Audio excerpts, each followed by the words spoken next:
Dette er en momentnøgle. Når du vil spænde en bold med et vis antal newtonmeter, kigger du på skalaen her.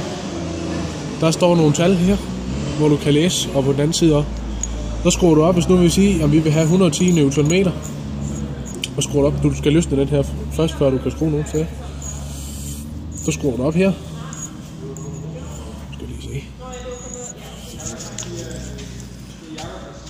110. Der. Så står 0 ud for 110. Peger det ind mod.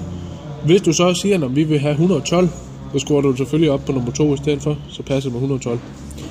Spænder du fjederen, eller låsen, så kan du så teste, hvis du tager og spænder den her fast i den her for eksempel. Sådan her. Bum. Så når den så siger klik, så er den spændt med de newtonmeter, den så skal bruge. Sådan. Det var det.